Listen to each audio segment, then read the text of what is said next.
গত এপিসোডে আমরা স্মার্ট আইনজীবীর গল্প দেখেছি, যে মানুষের দুঃখ কষ্ট বোঝে না, তার একটাই লক্ষ্য যে কোনো মামলা জেতা। কিন্তু একদিন তার অফিসে এক সুন্দরী সহকর্মী এলো। তাদের 5 জনের দল থেকে একজন বন্ধু চাকরি ছেড়ে দেওয়ার পর হং ও তার বন্ধুরা মিলে নতুন একজন সদস্যকে স্বাগত জানালো। হং ভাবতেই পারেননি যে নতুন সদস্যটি হবে তার পুরনো চেনা জিজি। জিজিকে দেখে হং প্রথমে অবাক হলেও পরে এমন ভান করল যেন তারা একে অপরকে চেনে না। কিন্তু জিজি হঠাৎ বলে উঠল যে তারা দুজন একসময় একসাথে ছিল। হং তাড়াতাড়ি বোঝালো যে তাদের সম্পর্ক প্রেমিকার মতো ছিল না। জিজি তাকে ভুল বোঝায়নি, তিনি বোঝাতে চেয়েছিলেন যে তারা দুজন হংকংয়ে দেখা করেছিল। বন্ধুরা এই কথা শুনে মজা করতে লাগলো, কারণ 2 বছর আগে হং সত্যিই হংকংয়ে গিয়েছিল। কিন্তু জিজি আবার বলল যে তাদের দেখা হয়েছিল 10 বছর আগে। তখন হং আইনের ছাত্র ছিল, আর তারা দুজন কোরিয়ায় ফিরে আসার পর আবার দেখা করার কথা দিয়েছিল। এই পরিচয় ছিল 10 বছরের পুরনো। হং তার অপরাধ লুকানোর চেষ্টা করল। তিনি বললেন যে দেখা করার কোনো প্রতিশ্রুতি ছিল না। কিন্তু রাতের খাবার শেষ হওয়ার পর হং যখন বাড়ি ফিরল, তখন তাকে খুব চিন্তিত মনে হলো। জিজিও একই রকম চিন্তিত ছিল। পরের দিন অফিসের লিফটে হং নিজে থেকেই কথা বলল। তিনি বলল যে জিজির মনে হয়তো ভুল হচ্ছে, কারণ তারা দুজন কখনো আবার দেখা করার কথা দেননি। জিজি দ্রুত একটি মেসেজ পাঠালো। তিনি মনে করলেন যে তিনি কোনো ভুল করেনি। হং শুধু 2টি বিন্দু দিয়ে উত্তর দিল। এটা ভেবে জিজি হংয়ের কাজের রিপোর্টে পাগল লিখল। আজ আইন সংস্থার প্রতিনিধি জিজিকে একটি পরামর্শের দায়িত্ব দিল। মিস ঝাং আর তার পরিবার সরকারের দেওয়া সস্তা পাবলিক হাউজিংয়ে থাকত। সেখানে যাওয়ার আগে মিস ঝাং একটি ব্যাংক থেকে বাড়ি ভাড়ার জন্য ঋণ নিয়েছিল। কিন্তু সম্প্রতি তিনি এই ঋণ শোধ করতে পারেননি, তাই ব্যাংকের লোকেরা তার কাছে এলো। প্রথম চুক্তি অনুযায়ী মিস ঝাংকে তার বাড়িটি ব্যাংকের কাছে বন্ধক রাখতে হবে। একবার বন্ধক হয়ে গেলে মিস ঝাংয়ের পরিবার ঘরছাড়া হয়ে যাবে। এই কঠিন অবস্থায় মিস ঝাং আশা করল যে আইন সংস্থা তাকে বিনামূল্যে সাহায্য করবে। জিজি প্রতিনিধিকে জিজ্ঞাসা করল যে এটা সম্ভব কিনা, আর তারা উত্তর ছিল না। আইন সংস্থা এখন আর কোনো বিনামূল্যে জনসেবার কাজ করে না। মিস ঝাংয়ের কাছ থেকে জি জানতে পারল যে ব্যাংকের আইনজীবী নিচের তলায় আছে। জিজি তথ্য যাচাই করে দেখল যে ব্যাংককে মিস ঝাংয়ের বিরুদ্ধে মামলা করতে সাহায্যকারী আইনজীবী আসলে হং। জিজি গতকালের ডিনারের কথা মনে করল, যেখানে হং বলেছিল যে তিনি সম্প্রতি কিছু জমিজমা হস্তান্তরের মামলা করছে। জিজি একটু হাসলেন। তিনি বললেন যে এটা পরিষ্কারভাবে ব্যাংককে ভাড়াটেদের বের করে দিতে সাহায্য করা, আর হং ইচ্ছে করে ভালো সাজার ভান করছে। মিস ঝাং জিজিকে সাহায্য করার জন্য অনুরোধ করল, আশা করল যে নিচের তলার আইনজীবী মামলা তুলে নেবে। জি কিছুটা অস্বস্তিতে পড়ল। তিনি জানতেন যে হং শুধু ব্যাংকের পক্ষে কাজ করছে, তার হস্তক্ষেপ করার কোনো অধিকার ছিল না। পরের ডিনারে জিজি এই বিষয়টি তুলল। তিনি হংয়ের ব্যাংকের পক্ষে কাজ করার সিদ্ধান্তে অসন্তোষ প্রকাশ করল। হং সরাসরি বলল যে অন্য পক্ষ টাকা ফেরত দিচ্ছে না, আর তিনি শুধু তার ক্লায়েন্টের হয়ে কাজ করছে। তার কাজ ন্যায্য আর সঠিক। জিজি মিস ঝাংয়ের অনুরোধে রাজি হননি জেনে তাকে মামলা তুলে নিতে রাজি করানোর জন্য হং মাথা নাড়ল। ভাগ্যক্রমে জিজি বেশি কিছু করেনি। জিজি মনে করল যে হং তাকে সব সময় দেখছে। তিনি আবার তাদের দুজনের পুরনো দেখা করার প্রতিশ্রুতির কথা বলল। তিনি ভাবল যে যদি কাউকে দেখতে হয় তবে সেটা তিনি। হং তখনও গম্ভীর মুখে ছিল, আর আবার জোর দিয়ে বললেন যে তিনি আগে জিজিকে চিনত না। শুনানিতে হং ব্যাংকের পক্ষে মিস ঝাংয়ের বিরুদ্ধে মামলা করল। তিনি দাবি করল যে মিস ঝাং হয় পুরো টাকা ফেরত দেবে অথবা বাড়িটি ছেড়ে দেবে। মিস ঝাং আদালতে খুব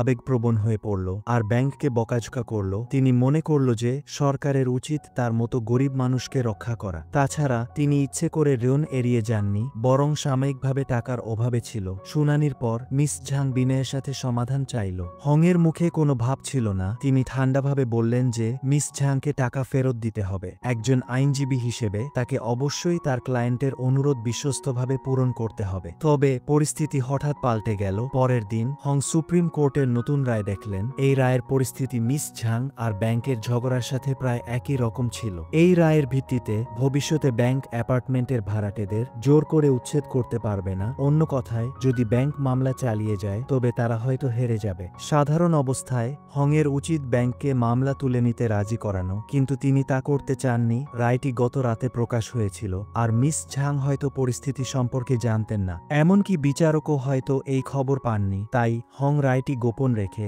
ব্যাংককে মামলা চালিয়ে যেতে সাহায্য করার পরিকল্পনা করে। রাতের খাবারে জিজি এই রায়ের কথা বলে তিনি গতকাল রাতেও রায়ের নথি দেখেছিল। হং মামলা তুলে নিতে চান না জেনে তিনি খুব বিভ্রান্ত হল। এই রায়ের ভিত্তিতে যদি মামলা চালিয়ে যাওয়া হয় তবে তারা নিশ্চিতভাবে হারবে। হং আত্মবিশ্বাসী আর নির্ভীক মনে হলো। তিনি ইঙ্গিত দিল যে যদি অন্য পক্ষের আইনজীবী এই রায় সম্পর্কে না জানে তবে একটি সুযোগ থাকবে। জিজি হংয়ের অহংকারী কথায় অসন্তুষ্ট হল আর আবার চিৎকার করল। পরে শুনানিতে হং পুরোপুরি প্রস্তুত ছিল, কিন্তু মিস ঝাং বিচারকের কাছে একটি নথি জমা দিল। বিষয়বস্তু ছিল কয়েকদিন আগে প্রকাশিত নতুন রায়। আসলে গতকাল রাস্তায় নেমে আসা মিস ঝাংকে সাহায্য করার জন্য জিজি তার বাড়িতে গিয়েছিল। তিনি তাকে রায়ের তথ্য দিয়েছিল। নথিতে কিছু বিশেষ চিহ্ন দেখে হং সঙ্গে সঙ্গে বুঝলেন যে জিজি তাকে পেছন থেকে আঘাত করেছে। এই ধরনের চিহ্ন কেবল জিজিয়ের আইন সংস্থায় ব্যবহার করত।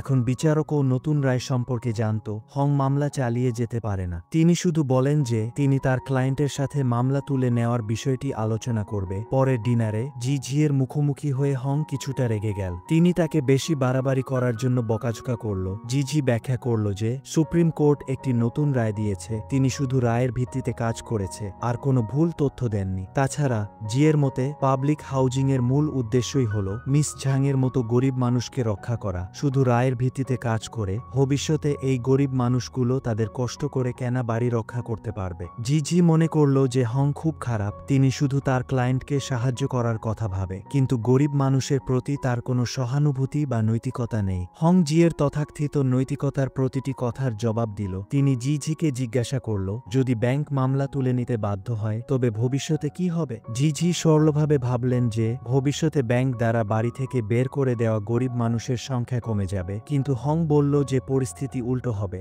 ব্যাংক একটা ধাক্কা খেয়েছে আর ভবিষ্যতে তারা পাবলিক হাউজিংয়ের জন্য গরিব মানুষদের আর টাকা ধার দেবে না। তখন এই মানুষগুলো পাবলিক হাউজিং পেলেও ব্যাংক থেকে টাকা না পাওয়ার কারণে সেখানে থাকতে পারবে না। আসলে ক্ষতি হবে শুধু সেই সাধারণ মানুষদের যারা লোন নিয়েছে আর সময়মতো ফেরত দিয়েছে। এই পৃথিবী পুরোপুরি আলাদা নয় আর একে অপরের সাথে জড়িত। যদি একটি জিনিস বদলায় তবে অন্য জিনিসগুলো প্রজাপতির ডানার মতো পাল্টে যাবে। জিজি তখনও হংয়ের কথা মানতে পারল না, বরং তিনি একজন ব্যক্তির সম্মান আর মূল্যের উপর জোর দিল। তিনি মনে করল যে হং সবকিছু দেখে কিন্তু মানুষকে দেখে না, মিস ঝাংয়ের মতো অসংখ্য গরিব মানুষের জন্য। এই ছোট পাবলিক হাউজিং তাদের পুরো পৃথিবী। আইনজীবীদের জন্য যদি তারা একজন মানুষকে রক্ষা করতে না পারে তবে তারা কিভাবে একটি বড় গোষ্ঠীকে রক্ষা করবে? তারা দুজন আরো বেশি ঝগড়া করতে দেখে বন্ধুরা দ্রুত তাদের থামানোর চেষ্টা করল। পরে ব্যাংক মামলা তুলে নেওয়ার পরিকল্পনা করল, কিন্তু একই সাথে দীর্ঘশ্বাস ফেলল, কারণ তারাও পরে কি সমস্যা হতে পারে তা ভেবেছিল।